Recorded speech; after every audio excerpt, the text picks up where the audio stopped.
મને ખબર નહીં કે હું નાનપણથી ટીવી જ જોજો કરતો ટીવી જ જુએ રકડન ટીવી જ જુએ. હું થોડો મોટો થયો ને ત્યારે લાફ્ટર ચેલેન્જ આવતું હતું 2004માં. હું સોસાયટીના બાકડેથી લઈને કોઈ લગ્નના નાનકડા સ્ટેજથી લઈને એ દરેક જગ્યાએ આમ અડધો કલાક 1 કલાક કે 2 કલાકનું એક્ટ પરફોર્મ કરીને આપતો. અને ઇન્ટરેસ્ટિંગ ઘટના એક્ટિંગવાળી એ બની એ જર્નલિઝમ પત્યું ને તો છેલ્લે વર્ષના એન્ડમાં એ લોકોએ એક નાટક બતાવ્યું.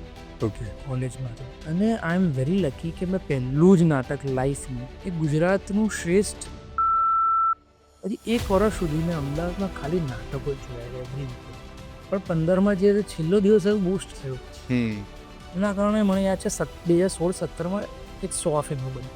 હા. એટલી બધી ફિલ્મો બની. મને જેન્યુઅલી એ સમયે નાટકો જોયા અને કર્યા પછી મને સિનેમામાં એવો કોઈ રસ જ ન કર્યો. વેરી ઓનેસ્ટલી એ સમય કોવિડ પછી પણ થોડો એવો સમય આવ્યો કે આરું બધું જ બંધ.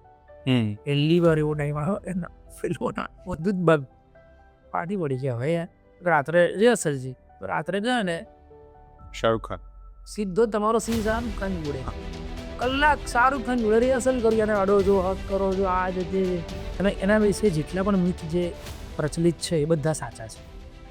એના બોડીમાં આટલી બધી સુગંધ આવે છે એ ડેડિકેટેડ છે એને બધું જ ખબર હોય પોલાઇટ છે આ બધું જ સાચું. માનવ ઇતિહાસમાં આટલી પાવરફુલ ટૂલ તમારી પાસે ડેમોક્રેટિક લેવલે કોઈ પણ આર્ટિસ્ટ જોડે ક્યારેય નહોતી. નથી રાઈટ.